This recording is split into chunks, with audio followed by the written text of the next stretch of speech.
Mon amour, je t'aime. Muy, pero muy buenas tardes, ¿cómo están? Y yo trabajo, otra vez no me escucho, pero no puede ser. No puede, en vivo lo voy a hacer. A ver, ahí. No, bueno, ahora sí me escucho. ¿Cómo va? ¿Cómo va este día de lluvia? ¿Me quieren decir si algún día voy a poder hacer algún programa peinada como la gente? Acá Aldana se ríe. Vamos a dar ponete aplausos, Aldana, para vos misma, que el sábado fue el día del operador y sin operador no somos nada, así que gracias, Aldana. Ahí fue saludada ese mismo día y hoy le traje alguito. Y Aldana está contenta porque fue el día del operador. Contenta porque se fue a ver a Lali. ¿Todo bien con el show de Lali? Espectacular. Y contenta porque, bueno, Huracán quedó ahí en la final con Platense. Le mando un beso a la gente de San Lorenzo, que ahí nos quedamos. Pero mejor, Aldana, así mantenemos la amistad y este programa sigue siendo emitido en el aire como corresponde. Bueno, lo voy a presentar rápido porque ya lo están viendo, pero lo quiero presentar como corresponde. Él nació en Buenos Aires, es licenciado en Letras en la UBA, donde se desempeñó como docente también. En 2003 recibió el premio Nuevos Narradores de la editorial Ópera Prima de España por su novela El Bien. Actualmente realiza colaboraciones en diversos medios gráficos y dicta talleres literarios, que después nos va a contar. Su última novela, La Circunstancia, fue un boom y él es Jorge Consiglio. Bienvenido, Gracias. Jorge. ¿Cómo andas? ¿Qué ¿Todo decís? bien? Tanto tiempo. No, por fin nos materializamos, porque nos cierto. conocíamos por Meet, Es por cierto, Zoom. es cierto, Luciano. Es cierto. Nos conocemos. Nos conocimos personalmente. Bueno, Jorge, La Circunstancia, lo tengo acá, lo voy a mostrar. Esperen un segundo. Es la última novela. Hermosa tapa, ¿no? Hermosa, me gustan mucho los colores Es y esa la decisión. vaca abajo del agua. A ver si se ve. No sé si Aldi se ve bien ahí. Ahí se ve bien, perfecto. Bárbaro. Bueno, La Circunstancia. Todo un novelón. Yo lo recomiendo en La Sommelier, @lasommelier de libros. Hice mi recomendación. Un novelón que me atrapó así como de principio a fin. Qué bueno, che, qué bueno. Bueno, en principio, agradecido. ¿Por qué te habrá atrapado, no? Hubo algo puntual que me llamó, lo primero que me llamó la atención, que la narradora fuera una mujer. Sí. ¿Por qué pensé? La verdad que no sé por qué llegué a... Creo que hay sí una razón. O sea, yo vi una película hace muchos años de Ripstein, donde había una relación extraña entre una enfermera y un asesino, digamos. Una relación de colaboración y de amor entre la enfermera y el asesino. Y me parecía que, salvando las enormes distancias, porque en este caso la protagonista es una mujer de altísima alcurnia, Sí. perteneciente a la aristocracia, etcétera, etcétera, pero necesitaba que fuera una narradora. Creo que los textos tienen esas cosas, ¿viste? Vos te das cuenta a medida que vas trabajando el texto, si tenés que elaborar en una primera persona o en una tercera, si es una narradora justamente una mujer o un varón o digamos, a un perro, en el caso de que sea Virginia Woolf en Flash, por ejemplo. Digamos, me parece que uno tiene que ser obediente a las decisiones que toma el texto, ¿no? O por lo menos establecer algún tipo de negociación con eso. Lo que pasa es que es difícil, o sea, desde el lugar de escribir, cuando tomás la decisión de que sea del sexo opuesto al que uno, encontrar esa voz narrativa que se parezca más bien al de una mujer, no es tarea fácil. Sí, es cierto. Cuando laburás con una primera persona, me parece en general, es difícil enhebrar verosímil con esa primera persona. Claro. O sea, y que no se te pegue, digamos. Que vos no, digamos, como autor no te pegues a la protagonista, ¿no? Que el eco tuyo no se... ¿Viste? No, tus propias opiniones, etcétera, etcétera. La responsabilidad elocutiva de una primera persona es fuertísima, digamos, y por lo general uno tiende como narrador, como narrador quiero decir como autor, mejor, como autor a confundirse con el narrador, ese sería Entonces hay que siempre estar muy alerta, en las primeras personas en general, me da la sensación. En el caso de la protagonista de esta novela, que la señora Kendall o la señorita Kendall, no me fue mucho más difícil que cualquier otro narrador en primera. Sí hay una cantidad de cosas relacionadas con... Hay una gran ignorancia, ¿no?, de los varones hacia las mujeres y de las mujeres hacia los varones, ¿no? Y esas cosas, si querés, esos datos duros, me ayudaron las mujeres que me rodean, ¿no? Claro. O sea, las personas que me escuchan o con las que uno aproximadamente convive, digamos. El resto es mentir, como diría Onetti, cabalmente, ¿no? Con ese adverbio fuerte, ¿no? Tratar de pues yo me imagino, sostener ¿no? el tono. Un hecho, cómo lo resuelve un hombre y cómo lo resuelve una mujer es totalmente diferente. Total. Claro, Sí, ahí estaba total. el tema. Y ella tiene que resolver muchas cosas, o sea... Total. Yo, a través de esta mujer, además, quería trabajar, mi intención era trabajar un binarismo que es bastante clásico en la literatura argentina, que es esta instancia de la civilización y la barbarie, claro, ¿no? Y en cómo eso se establece como una cuestión bastante... se alterna, ¿no? Digo, no son compartimentos estancos, es decir, la civilización no está necesariamente en la ciudad y la barbarie necesariamente en el campo, sino que hay como una especie de dialéctica y me servía el protagonista, la protagonista. Para ese cruce, digamos, ¿no? O sea, y además me gustaba la idea de que la protagonista estableciera algunas transgresiones, ¿no? Que esas transgresiones tuvieran que ver con clase, por una parte, con su clase, sí. ella es aristócrata, y además de esta transgresión, o sea, transgresiones a la ley, digamos, sí. ¿no? O sea, que quería que fuera una mujer, digamos, la que comandara, digamos, el texto y además comandara también esta cuestión de la fluencia, digamos, la intriga, digamos, específicamente. No, a mí me encantó. Aparte, es como que todo el tiempo te iba llevando. Y el tema de los lugares, ahora que hablabas eso de la civilización y la barbarie y todo, ¿cómo optaste por los lugares donde ocurren los hechos? Que una parte es el campo, pero también hay parte de la ciudad. Sí, mira, tengo poca experiencia con el campo. O sea, mi experiencia como sujeto, digamos, con el campo es casi nula. Pensé en el campo otra vez, es un campo absolutamente imaginario. Ese campo, digamos, tiene algunas referencias de la gente que te cuenta cosas, sí. Amigos que tienen campos, digamos, pero sobre todo, es un campo copiado de la literatura, ¿no? Es un campo que tiene que ver con ponerle Mansilla, claro, digamos, o con Guiraldes, ¿viste? O incluso con Mucio, con Diego Mucio, ¿viste? Esos campos que son más ficcionales que otra cosa, claro. ¿no? O sea, son campos sostenidos por toda una mitología que se va repitiendo en la literatura, más que un campo real. O sea, y ese campo ficcional termina en algún punto coincidiendo con, digamos, si te lo lee un tipo que tiene experiencia en el campo... Algo de eso hay en el campo de verdad. Hay ecos, claro. Exactamente. Bueno, de algún lado también lo copiaron ellos. Total. Bueno, claro. De hecho, todos los que te nombré, me parece que, digamos, Mansilla, digamos, vivió, sí, bueno. ¿no? Los Ranqueles, vivió gran parte de su vida. Una excursión en los indios Ranqueles, uno de mis libros preferidos, quiero decir. Un libro hermosísimo, Divino. realmente hermosísimo, con una escritura exquisita. Bueno, Guiraldes ni hablar. Entonces, así armé el campo, digamos, que te repito, era un campo más de ficción. Claro, más leído que vivido. Más leído que vivido, exactamente.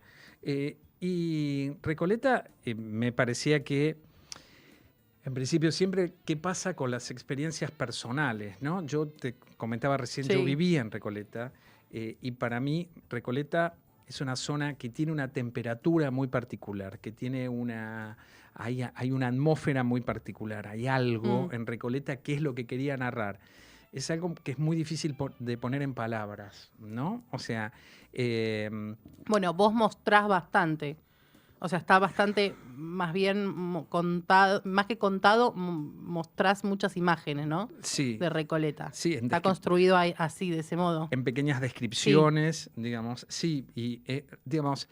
para mí Recoleta es un lugar muy enigmático, ¿viste? De una temperatura muy particular, muy diferente al resto de Buenos Aires, ¿no? O sea, muy diferente al resto de Buenos Aires. Cada barrio tiene una temperatura, pero esto en particular, hay algo que a mí me llama la atención, ¿no? Y eso es lo que quería narrar. Y como vivía ahí, digamos, no me resultó difícil, si querés, pasarle mi experiencia, en este caso, a la protagonista. De todas maneras, este circuito que hablamos recién, que es el Campo y Recoleta, es un circuito también de clase.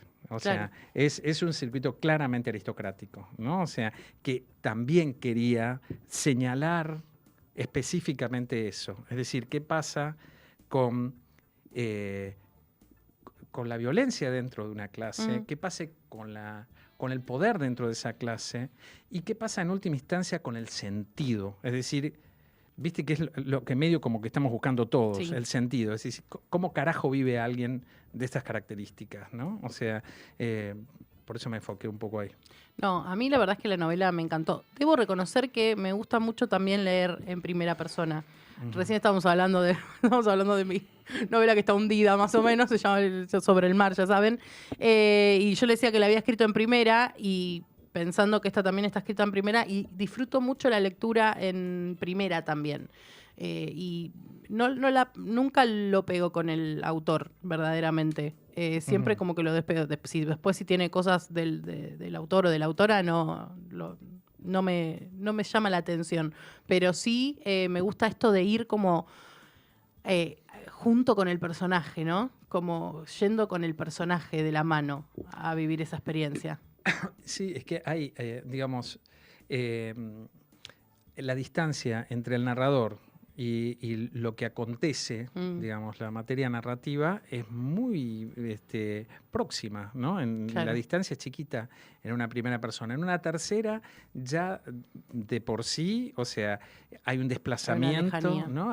Claro, estás marcando, y si trabajas en tercera y en pasado todavía más, digamos, si trabajas en primera y en presente, la distancia todavía se aproxima muchísimo más, ¿no? Se genera, casi ni existe. Hay un clima de inminencia. Ese clima de inminencia quizás, me parece, no lo sé, es una hipótesis, o sea, tenga que ver con esta cuestión vertiginosa de la cual hablaste vos recién, o que hablábamos, ¿viste? De que, digamos que parece como que se hiciera fácil la lectura, digamos, ¿no? O tal sea, cual. Porque hay como una especie de...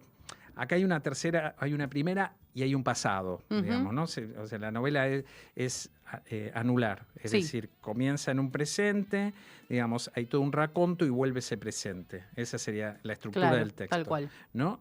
Pero con esta novela, más allá de que estés laburando en pasado, digamos, las vivencias de la primera persona las acerca un montón, ¿no? O sea, sí, totalmente. Eso es para toda una clase, ¿no? Porque... Sí, aparte, vos fíjate que últimamente se está leyendo mucho esto de una tercera persona, pero que está sobre el hombro de uno de los personajes. Entonces se está acercando un poquito a la primera, o sea, y se está usando mucho. Total. Justamente vino Tomás Downey el otro día que lo entrevistamos y, por ejemplo, hablábamos de que eso pasa en López López en su primera novela, que hay una tercera, pero es una tercera muy sobre el hombre, claro, muy próxima al personaje. Vamos persiguiendo al personaje en realidad. Sí, esa novela es muy buena, la de muy buena, la de me encantó. Sí. Es cierto que también en ese caso, viste cómo qué loco, ¿no? Porque esa sería como una falsa primera, claro, ¿no? O sea, porque esa tercera no solo labura, ahora no me acuerdo bien exactamente, pero no solo labura desde el punto de vista del personaje, que el punto de vista del narrador coincida con el del personaje de inmediato y no haya ningún despegue de eso, sino que no recuerdo bien si no hay algo de omnisciencia en el texto, ¿no? O sea, digamos, piensa, esas dos cosas combinadas te acercan muchísimo a lo acontecimiento, a lo narrado, ¿no? Claro. O sea, me parece. Está bueno eso. Y vos, desde que tuviste la idea de las circunstancias, siempre fue esas cosas las tenías súper claras. Mira, ¿desde el inicio? Sí, yo tiendo a dudar mucho antes, ¿viste? Mm. Empiezo a pensar qué me va a servir, Claro. digamos, cómo voy a, digamos, a componer esa primera persona, qué me sirve, si una primera, una tercera. Cuando me decido y empiezo a escribir, rara vez vuelvo atrás y corrijo porque primero la recontra maduré, Claro. ¿viste? Estoy, pero onda, no sé, qué sé yo, 3 meses pensando. Y la estás escribiendo en la cabeza, digamos. Sí, yo creo que sí. O sea, eso seguro, ¿no? Uno escribe antes, claramente. Esas decisiones narrativas las tomás antes. De todas formas, cuando comenzás en el texto, a trabajar con el texto te empieza a, digamos, por eso te decía esta cuestión medio mixta. El texto empieza a pedirte cosas, claro. ¿no? El texto empieza a decirte, che, falta, no sé, hace falta un personaje acá, claro, específicamente. Acá tiene que, claro. O, digamos, hay ciertos acontecimientos. O tiene que pasar algo más, exactamente, claro. Ciertos acontecimientos que tenés que ir más hacia abajo. Tenés que ser más, digamos, uno narra así, ¿no? Narras para adelante y para abajo. Tenés que ir un poquitito más para abajo, claro, ¿no? Pero sí, esas decisiones por lo general las tomo antes y ocasionalmente las cambio. Digamos. Claro, no en una corrección, sino mientras estás escribiendo. Sí, bueno, parás. Claro. Sí, yo escribo en particular, esta novela. Antes no hacía eso, pero Sodio, que es una novela anterior a esta, también trabajé así, que es escribir y editar, escribir y editar, escribir y editar. Es decir, al mismo tiempo. Sí, voy para atrás, voy para atrás, voy para atrás. Entonces, cuando termino el texto, lo que hago es una edición general, digamos, y corrijo cosas menores o que me parecen menores. Sí, una repetición de palabra, una cosa así. Claro. Y después se la presentas a tu editor y tu editor te hace observaciones, a tus lectores, quien lo lea. Y ahí haces otras versiones y así, ¿no? O sea, una especie de laburo bastante infinito, ¿no? O sea, esta cuestión de la... Bueno, vos me hablabas recién de los... Estaba diciendo que sigo corrigiendo. Claro, es que puedo... Y estoy encontrando cosas. Sí. Una repetición, una coma que está mal puesta. Bueno. Eso es inevitable, eso según dicen, eso es inevitable, ¿no? O sea, el tema es, me parece, más allá de eso... Es que uno no está pensando en eso cuando estás escribiendo, estás pensando en otra dimensión. Total. El tema también es qué pasa con la trama, ¿no? Claro. O sea, digamos, qué pasa con la trama y qué pasa con el sonido de la trama. Me parece que uno puede tener incluso errores en la trama, siendo grosero. Podés matar a un personaje y después revivirlo, digamos, hasta ese error tremendo. Incluso poder subsanar eso. Ahora, cuando pifiás en el sonido, es verdad, ¿no? O sea, te fuiste del sonido como si trabajaras, digamos, como si desafinaras, y ahí es un verdadero problema. Eso sí creo que es difícil de remontar, ¿no? Bueno, vos sabés que yo cuando doy clase y a veces los chicos tienen que hacer algo de escritura creativa, yo les digo, chicos, tienen que leerlo en voz alta y tienen que escuchar si suena bien. Y me miran, ¿viste? Digo, ya sé que hay un montón de cosas que estamos aprendiendo, de verbo, de todo, digo, pero hay un punto que es el oído como si fuese música. Digo, te tiene que sonar bien. Si una oración, por más bien armada que esté sintácticamente y todo, suena mal, queda mal. Sí, totalmente. Sí, es el tono, ¿no? Y el tono no solo tiene que ver con la corrección sintáctica, o sea, también tiene que ver con la clase de palabra que estás utilizando, con el registro de las palabras que estás utilizando. Si haces hablar un personaje también. También, o sea, y la relación entre una oración y otra, digamos, que eso nunca hay que pasarlo por alto. Es la relación, dentro de un párrafo, la relación entre las oraciones. Bueno, ¿y dónde terminar? ¿Y dónde terminar ese párrafo? Me río porque tengo una anécdota.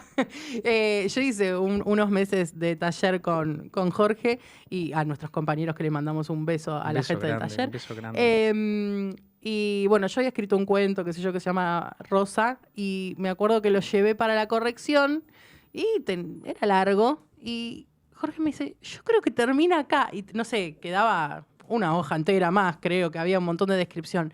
Y cuando yo lo vuelvo a leer y veo, y digo, ¡ay, sí! Digo, termina acá el cuento. Y uno sigue, y uno no encuentra a veces ese final. Y hay que, me parece, o sea, en todos los casos hay que ser ultra valiente para editar. Claro, sí, Porque, yo agarré, eliminé, no me importó. pero viste que, por otra parte, vos decís, che, es una página, y yo pasé Sí. horas escribiendo esto, con lo cual querés rescatarla. Claro. Te duele perder esa página, Sí. ¿viste? Pero, digamos, me parece que uno de los laburos prioritarios en la reescritura es la valentía para editar, la valentía para quitar lo que eventualmente, digamos, le da más sentido a lo otro. Claro, le ¿no? daba mucha más fuerza le daba el cuento. Exacto. El cuento ganaba fuerza sacando toda esa otra explicación que había. Porque vos pensás, o sea, para mí, no sé, pero la literatura tiene que ver con una figura que es la metonimia. Claro. Es decir, ¿no? O sea,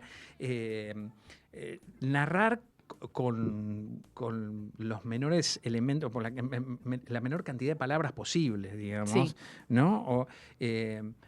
Lo digo en general, ¿no? O sea, estoy pensando, podría dar un contraejemplo que Saer, digamos, Bueno, claro. Pero son pocos igual. Sí, de todas maneras, ahí también Saer labura con la metonimia, es decir, siempre hay un esfuerzo económico, quiero decir, siempre decidís narrar algo y dejás otra cosa afuera cuando narrás. Sí. Eso también es inteligencia narrativa, digamos, ¿no? O sea, Claro. quiero decir, ¿qué elegir en esa cuestión económica?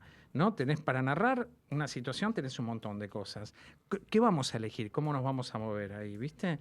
Ahí está la eficacia del texto, me parece. Igual ¿no? hay que saber escuchar porque, a ver, a veces, igualmente como yo siempre digo, la decisión la termina tomando el escritor, por supuesto, pero digo, yo recuerdo que cuando yo hice el taller con Gonzalo Garcés y Maxi Tomás, y ahí empecé a corregir un poco mi novela, y me sacaron 3 páginas del inicio, porque cuando lo miré objetivamente, tenían razón. Yo había hecho como en las 3 primeras páginas, como una presentación que en realidad era más para mí, Claro. como escritora, que lo que la novela. La novela empezaba en otro lado. Claro. O sea, todo el resto no importaba al lector. Sí, importaba que estuviera puesto a lo largo de toda la novela, pero yo me había hecho era como un... sí, no sé si un resumen, pero era como un esquema mío, para mí. Así que volaron las 3 primeras páginas. Casi un capítulo entero era. Claro.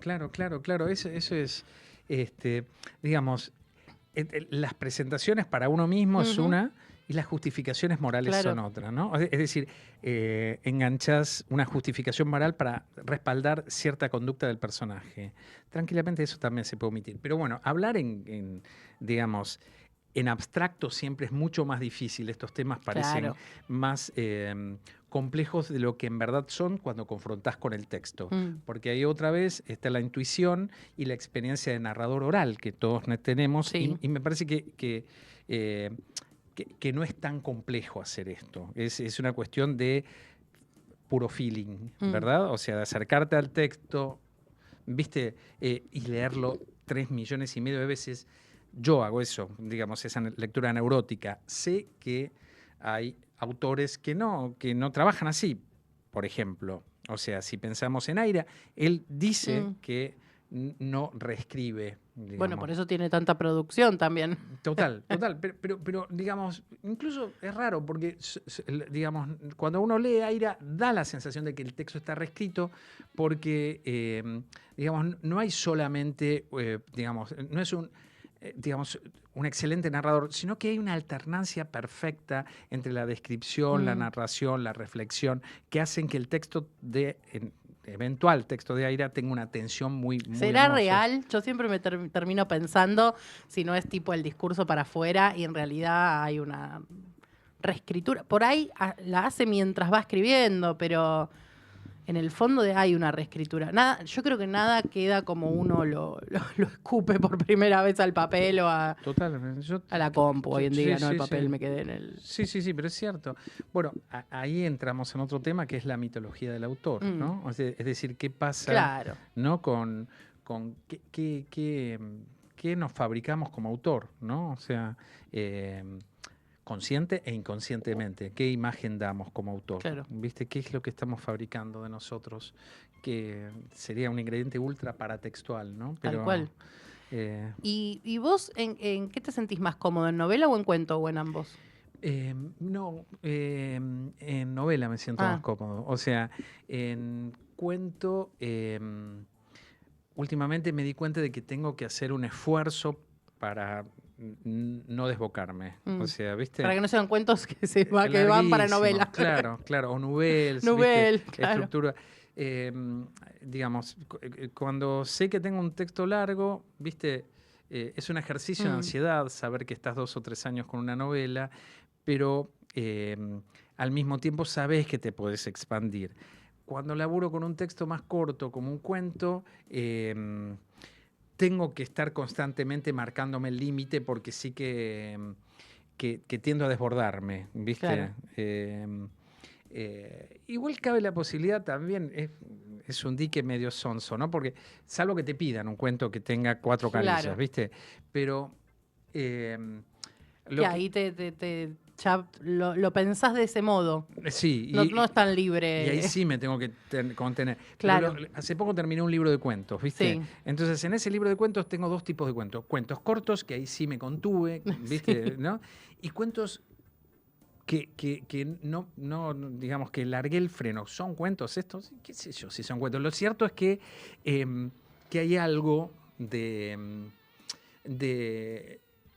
estos diques pedagógicos que tenemos, ¿no? Que son los géneros, que te sirven por una parte, pero que también te condicionan por otra. Claro. Con lo cual, nosotros, ¿para qué estamos? Para transgredirlos, ¿no? O sea, para jugar con eso, para decir, sí, escribí un cuento que tiene 100 páginas. Claro. Y es un cuento. Pero es un cuento, es una novela. Bueno, dejémoslos a los narratólogos que definan eso, ¿no? O sea... Tal cual. Pero bueno, novelas como que te sentís... Novela, cuando, digamos, con 200 páginas me siento como que... ¿Viste? Sí, Podés respirar un poco. Que puedo respirar un poco. Claro. Igual yo recuerdo que en los talleres empezábamos siempre con poesía. Y te encanta la poesía. La poesía me encanta, sí. Y creo que es un laburo... Y eso, yo empecé a escribir mis primeros textos, y de hecho medio como que sigo escribiendo también. O sea, lo que tenía con la poesía es, digamos, 2 cosas. O sea, una tiene que ver con esta cuestión de la síntesis, claro. ¿Viste? De tal cual. Laburar la imagen poética supone condensación, me parece, ¿no? Supone condensación. Y supone también... Otra cosa que me encanta, que es el quiebre de los sistemas lógicos, de los sistemas causales ortodoxos, ¿no? O sea, quiero decir, hay una ortodoxia en los sistemas causales, causa-efecto, y vos las transponés con la poesía, ¿no? O sea, y esas 2 cosas sirven, me parece también, a la hora de escribir narrativa, ¿viste? Porque esos pequeños hallazgos que uno encuentra en los textos y que nos hacen tan felices, tienen que ver justamente, ¿no? Con esas cosas inesperadas, con esas sorpresas, que son sorpresas sintácticas, semánticas, pero también de sentido, ¿no? O sea, que jamás pensás que un tipo, por ejemplo, para volver a la novela con un ejemplo concreto. Uno espera que la enfermedad esté asociada a la denigración física y a la pobreza, digamos. Es decir, te empobreces. En Argentina te agarra un cáncer, ponele. Toquemos madera, ¿no? De 4 patas, bueno, me tengo que tocar la cabeza. Sí. O sea, en ese caso, bueno, decís, bueno, no solo vas a tener severos problemas físicos, sino que además te vas a empobrecer fuertemente, ¿no? Entonces yo pensé, ¿cómo se puede alterar ese sistema causal? Que dentro del texto, te recordás que hay un ejemplo. Es decir, uno de los personajes se enferma, y esa enfermedad lo que le trae es prosperidad, ¿no? Por una parte, ¿no? Y además bienestar físico, ¿no? O sea, quebrar esos sistemas lógicos, o sea, esos sistemas causales. Eso es más de la poesía. Es más de la poesía. Claro. Exactamente. O de otro tipo digamos, o de o prosa poética. O lo fantástico. fantástico. Si te vas a los géneros. Acá se incrusta... en un género realista la novela. En un género realista, pero esa entrada, digamos, es una entrada que no tiene que ver con lo real. No, es verdad. Con lo cual... No lo había pensado de ese modo, pero es verdad. Hay una conspiración también contra el realismo. Y esa conspiración contra el realismo tiene que ver específicamente con un juego más lírico, más poético. Claro, más poético. De hecho, ¿qué leíamos? Poetas de los 90, ¿no? Los poetas de los 90, bueno, a mí me gustan. Bueno, si pensamos en un poeta, no de los 90, pero que influyó en la gente de los 90, sobre todo en Casas, es Joaquín Januzzi, ¿no? O sea, Januzzi es un poeta extraordinario, extraordinario.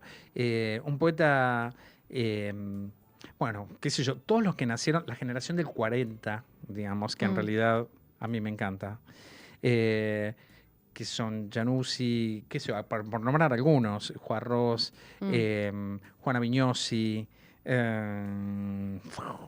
no sé, Spumber, Alberto Spumber. Ah, sí, le digo, esos tipos abonaron, digamos, estaban atravesados por las vanguardias, por el surrealismo, etcétera, algunos de ellos, ¿no? Arrastraban cierta cuestión medio romántica, otros de ellos, y la resolvieron de distintas maneras. Pero me parece que toda la generación que produjo en el 40, en los 90 es tomada, es reivindicada. Claro. Viñosi, ¿viste? Es muy leída en los 90, ¿te acordás? Claro. O sea, pasa lo mismo con Januzzi, pasa lo mismo con un montón de gente. Yo soy un lector de poesía, o sea, a mí me gusta leer poesía, me gusta el formato chiquito también, me gusta, ¿viste? Esa cuestión de la alternatividad, el discurso alternativo, ¿viste? Me parece que nosotros los narradores tenemos que leer poesía. No sé, no tenemos que, no. Bueno, yo leo viene poesía. Bien. Viene bien. viene bien. Pero leer un poco de poesía para soltar la mano. No, para... de hecho, en nuestra caja de herramientas, claro. ¿no? O sea, vos decís, che, hay ciertos procedimientos que la verdad que serían útiles en mi novela. Y en realidad lo estás tomando de un poeta, ¿viste? No sé, qué sé yo. Y porque lo que vos decías al comienzo es muy real. Es decir, esta cuestión de que nuestros textos son, ¿viste? Tienen fuerte cuestión acústica, ¿no? Son acústicos. Hay una musicalidad que no podemos desconocer en nuestros textos. Y la anáfora, ¿viste? Sobre todo la anáfora, pienso. O sea, te reconcilian con cierta cuestión relacionada con el ritmo y el tono. Y el ritmo y el tono están como circunscriptos en la poesía, ¿viste? Claro, sí. Pero en realidad nosotros lo laburamos en un cuento, en una novela, incluso en un ensayo.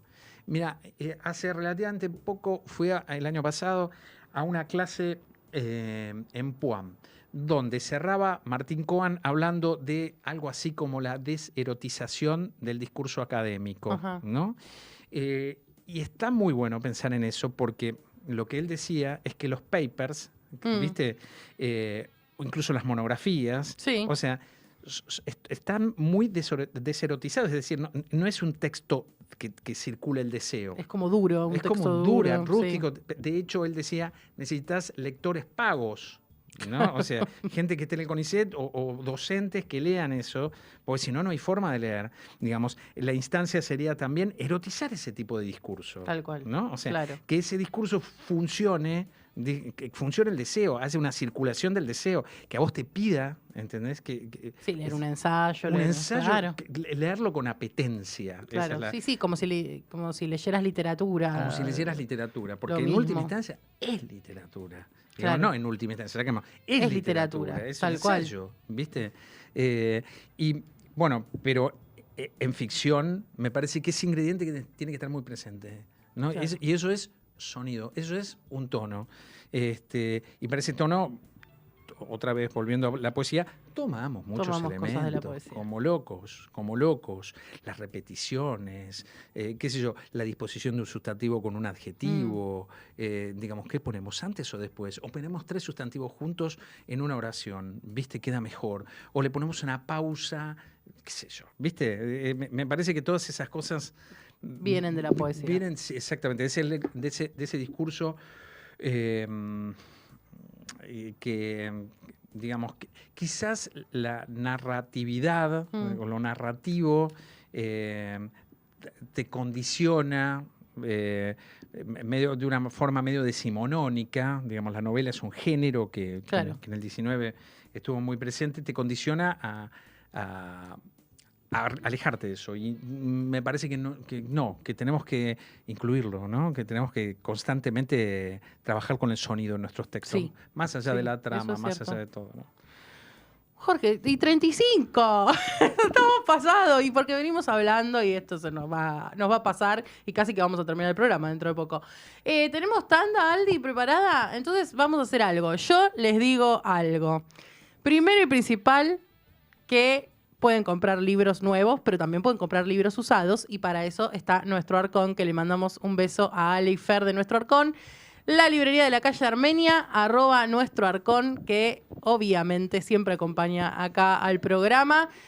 Pueden ir a charlar con Ale y Fer, que es una cosa maravillosa, y pueden conseguir unos libros espectaculares. Estuvo ahí Ale mostrando las cosas nuevas que ingresaron a la librería en Instagram, así que @Nuestro Arcón, pueden ir ahí. Vamos a la tanda y volvemos con más sommelier de libros. Óptica Liolent. Podés encontrar lentes de todo tipo, armazones para receta, anteojos para sol, anteojos para niños, soluciones para asepsia, asesoramiento técnico y estético. Están en Valentín Gómez 4556 Caseros, a una cuadra de Avenida Libertador General San Martín, frente al Hospital Oftalmológico. Horario de lunes a viernes de 10 a 18 horas y sábados de 10 a 12. Podés comunicarte a través de su web www.liolent.com.ar o por WhatsApp al 1539249928, 1539249928. En Instagram son @Liolent. Atención Médica Flores es un centro médico que desde hace más de 20 años brinda atención primaria de la salud. Cuentan con clínica médica, gastro, pediatría, cardiología, estudios de laboratorio, electrocardiogramas, odontología y odontopediatría, oftalmología, entre otras especialidades. Atención de lunes a viernes de 8 a 12 y de 14 a 18 horas y los sábados de 8 a 12. ¿En dónde? En José Bonifacio 2600 Flores. Medios de pago, tarjeta de débito y efectivo. Para pedir turno solo podés llamar al 4637-8296 o 4637-7588. Su Instagram, @amf.20.00. Repito, @amf.20.00. Y acá estamos otra vez. Ya pasó la tanda, entonces meta a hablar. Antes de seguir con la charla, quería sumarme un poco a este pedido que están haciendo varias personas y que tiene que ver con lo de la CONAVIP. Ahí Aldi ya me leyó la mente y ya está poniendo un video. El video es de Ceci Bona, de Por qué leer, que en este momento está de vacaciones en las Europas, pero que se tomó un minutito para reflexionar sobre el tema de la CONAVIP y que bueno, ella lo va a explicar mucho mejor que yo. Lo que sí quiero decir es que en esta feria tuve la oportunidad de entrevistar a la gente de las bibliotecas populares de todas las provincias. Algunas salieron al aire. Le mando un beso a la gente de Orbe 21, a la gente de Poliedro, que en realidad hice la columna para Poliedro, hablando con la gente de las bibliotecas populares. Y descubrí un mundo que yo no conocía o que tocaba de oído, pero yo no sabía la importancia, la verdadera importancia que tienen las bibliotecas populares en muchos lugares donde la literatura llega bastante poco o donde no tienen por ahí los recursos para hacerse de cierta cantidad de libros, ¿no?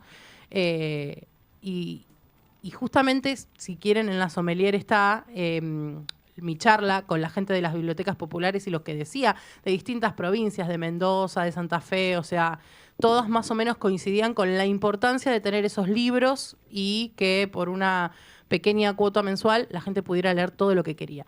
Así que la escuchamos a Ceci Bona, que nos va a explicar un poco mejor esto que está pasando con la CONAVIP.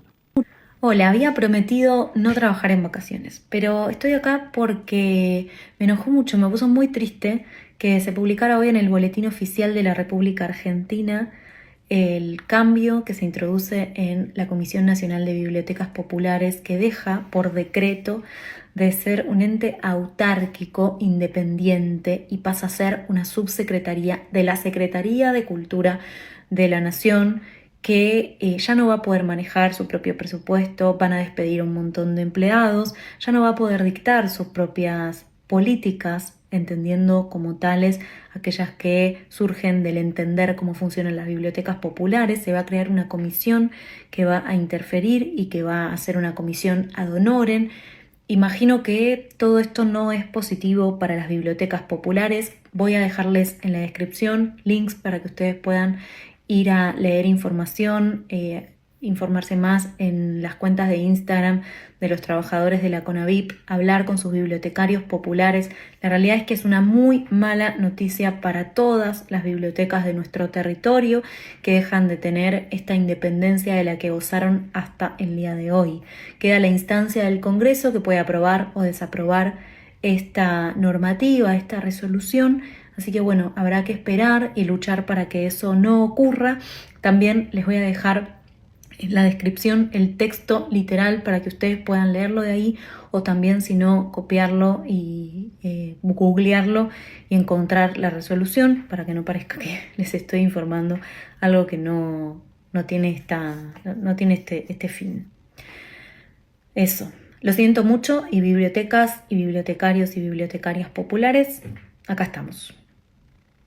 Bueno, nada, un poco, si quieren saber algo de lo de la CONAVIP, que es lo poco que sé yo, es que ese día en la feria, ¿no? Ese fin de semana, fue viernes, sábado y domingo, el último viernes, sábado y domingo de la feria, les permiten comprar al 50% en las editoriales, lo que es muy beneficioso, porque, bueno, obviamente no cuentan con grandes presupuestos y me decían que muchos jóvenes, adolescentes y niños se acercan a las bibliotecas a leer y a desconectar un poco del celular, justamente, ¿no? Lo que venimos pidiendo siempre. Y también muchos adultos, ¿sí? Así que, nada, un poco para que estemos al tanto, para que prestemos atención.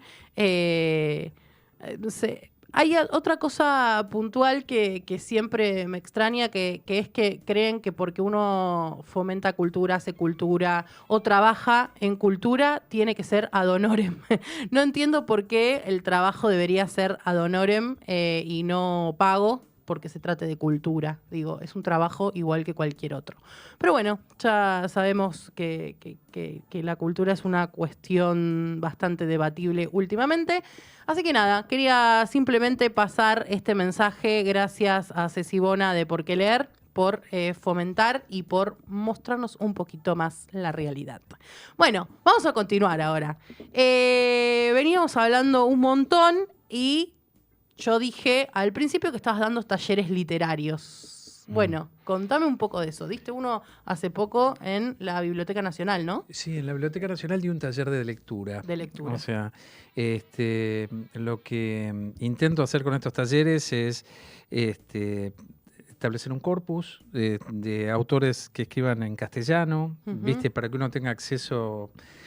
Digamos, es que laburar con traducciones es medio imposible, sí, ¿viste? No, nunca sabés quién fue el traductor. En última instancia, me parece que siempre hay una distancia distinta con el texto traducido, digamos, ¿no? O sea, por supuesto, yo consumí textos traducidos toda mi vida, pero me siento mucho más seguro laburando con textos escritos en castellano. Armé un corpus fueron 8 encuentros y yo me siento muy cómodo trabajando también.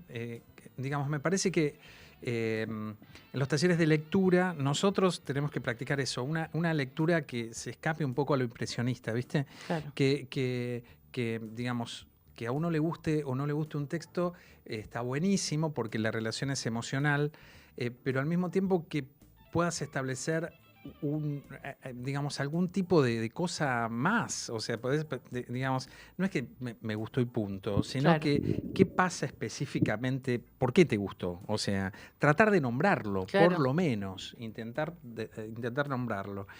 En estos talleres laburo con eso. Es decir, y qué lindo en la Biblioteca Nacional. No, hermoso, hermoso. Sí, hermoso. Y en la Biblioteca Nacional vengo trabajando desde hace bastantes años. O sea, los talleres en algunos casos eran de escritura, hace bastantes años. Pero como son bastante masivos, ¿viste? Claro, Los talleres. es más complicado el tema de escritura. Exactamente, porque son gratuitos estos talleres. Son gratuitos, ¿no? sí. O sea, para la gente es gratuito. Prefiero empezar, digamos, meternos en un texto y hacer algún tipo de lectura de autor. Es decir, Claro.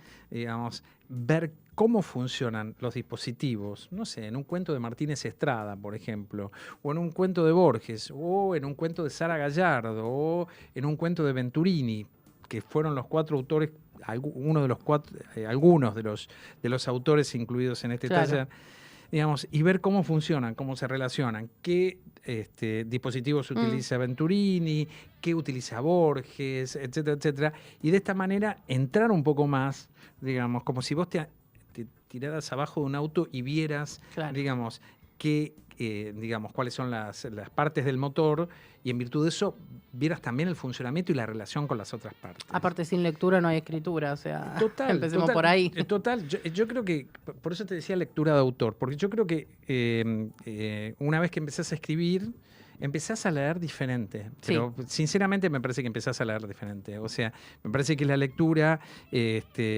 sin perder nunca la lectura emocional, esa cosa de decir, wow, qué hermoso que es esto, empezás a ver cómo hizo acá, qué giro dio acá, exactamente, tal cual. Exactamente, y eso es ¿Y por qué usó este adjetivo justo acá? Exactamente, porque va afilando la vista. Exacto. Y cómo, qué efecto, armando una especie de teleología muy improvisada del lector, ¿no? Es decir, a ver cómo puede recibirlo el lector a esto, digamos, haciendo como una especie de teoría de la recepción, digamos, ¿no? Digamos, si un adjetivo va antes que un sustantivo o va después, digamos, ¿es importante o no es importante? Claro que lo es. Bueno, a ver qué pasa con Martínez Estrada con esto, o cómo lo usa Venturini. Digamos, ¿no? Lo repite, es algo que se repite, que no, que exactamente, es claro, es muy súper interesante. Y todo esto después vos, qué sé yo, te llevas tus cositas, tus... Sí, para la caja de herramientas, justamente. Para la caja de herramientas. Para la caja de herramientas. Exactamente. ¿Y taller de escritura estás dando? Taller de escritura estoy dando el de los miércoles, viste que es un taller estable. Y después, es un staff que no se puede entrar, ¿eh? Es cierto, ese es muy, muy cerrado. No pregunten. Sí, ese es. Hay que ser aceptado. Claro. Y no por mí, ¿eh? No, justamente. Sí. Y doy clínicas. Clínicas, gente que trabaja, digamos... Alguna novela, cuentos, algún libro de cuentos. Exactamente. Digamos, en eso se basa mi economía. Claro. Digamos, ¿no? O sea, sí, es verdad. Yo quiero desmitificar algo, porque todos piensan que, o porque sos escritor, o porque trabajás lo contaba el otro día justamente, o porque haces, no sé, tenés un Instagram, o porque haces un programa de radio, streaming como este, ya trabajas de eso, vivís de eso y no sé, la juntas con pala, como me dijeron a mí el otro día. Más quisiera yo. Pero no es verdad, o sea, uno, si bien saca libros y todo, tiene que tener otros trabajos. Total. Hace poco leí una cosa de Conti, donde hablaba justamente de eso, de qué hacer para vivir, claro. Pero que en realidad, viste, es bastante, tenés que ser muy habilidoso y muy imaginativo, porque la literatura, los derechos de autor, o sea, son 2 veces al año y te da, claro. Digamos, un aguinaldo en el mejor de los casos. Digamos, el resto tenés que, armar una historia muy, digamos, muy rara, ¿no? Muy alternativa. Claro, dar talleres o sos docente de algún área media o terciario o facultad, ¿no? Universitario, pero exactamente. Siempre hay como rosa por ahí, o tener otro trabajo que no tenga nada que ver y ir de lunes a viernes a cumplir horario. O fortuna personal, digamos. Bueno, ¿no? o herencia. Claro. Pensé en la literatura argentina, o sea, la fortuna personal circuló también, ¿no? Sí. Y así todo pensaba pobre Borges, ¿no? Que siempre decían que tenía un montón de plata y tampoco tenía tanta plata. No era el caso de Borges. No, pero pensé en Guiralde. Bueno, ¿viste? Claro.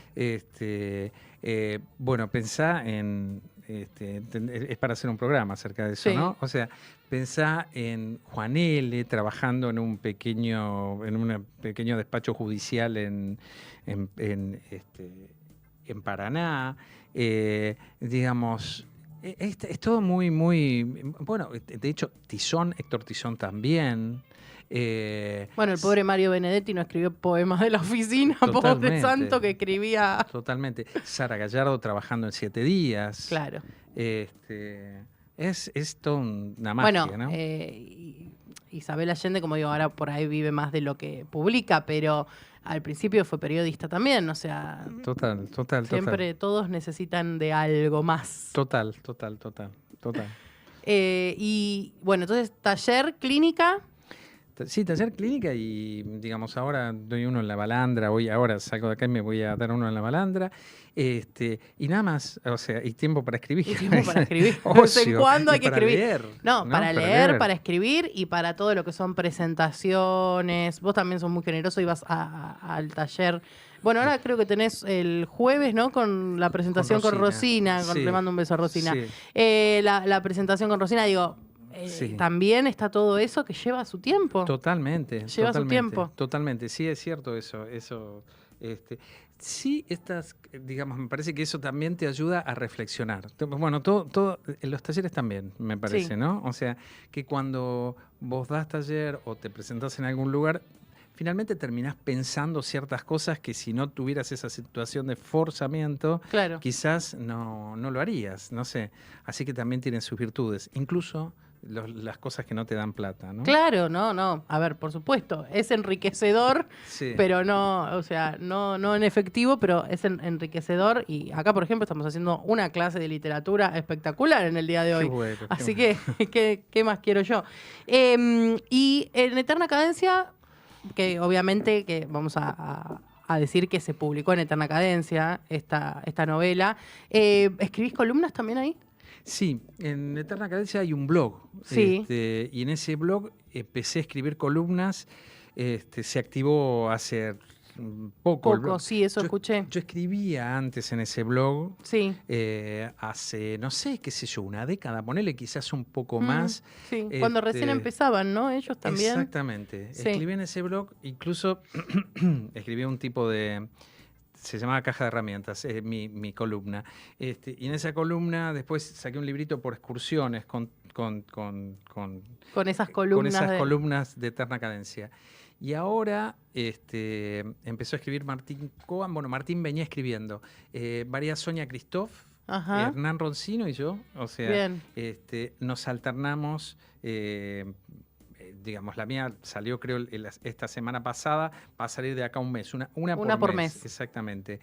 Y las mías son columnas un tanto arbitrarias, digamos, ¿no? O sea, o sea, no son estrictamente literarias. Claro. Aunque también lo son. O sea, digo... Un poco de todo. Exactamente. Trato de lo que me atraviesa en ese momento... digamos, laburar con eso, y por lo general lo que me atraviesa en ese momento siempre tiene alguna relación con la literatura. Viste que cuando empezás a trabajar en esto, siempre hay algo de eso, siempre hay algo de... inmediatamente te pasa algo y decís, uy, esto mismo... porque digamos, uno está como pensando en esa frecuencia permanentemente. Exactamente. Sí. Se refleja en un cuento de Borges, ¿viste? Sí, esto te dicen en una película y decís, ay, esto es como un cuento que leí. Sí, es verdad. Exactamente. Con lo cual esos tramados son los que surgen en estas columnas. Que salen una vez al mes. Una vez al mes. Mirá qué bien. Te voy a poner en un momento incómodo, porque me encanta en algún momento incómoda. ¿Quién de los contemporáneos te gusta leer? ¿O quiénes puede ser más de uno? ¿Quiénes recomendás leer? Mira, me gusta mucho lo que hace Diego Mucio. Mucho. Me parece que es un narrador que narra muy bien, digamos, narra muy bien y narra muy bien género. Estoy leyendo. Lo tengo que leer, yo no lo leí todavía. Mira, estoy leyendo yo un libro. Yo leí uno de los últimos, que ahora no El Ojo de Goliat, creo que se sacó Entropía. Pero hace poco, ayer o antes de ayer, empecé a leer las. ¿Cómo se llaman los círculos? Lo tengo ahí. Uno de los primeros es que tienen 3 relatos que se llaman. Lo buscamos. Dale, es de él, ¿no?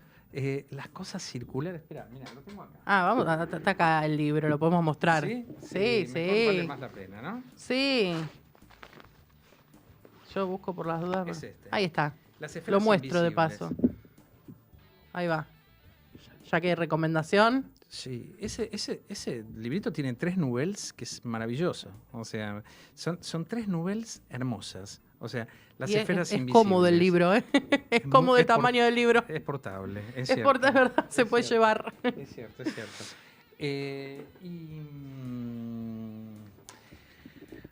Autores que vivan. Bueno, se me ocurre ese, que es un autor que me gusta muchísimo. Me gusta también Zoya Christoph. Hay una novela de ella,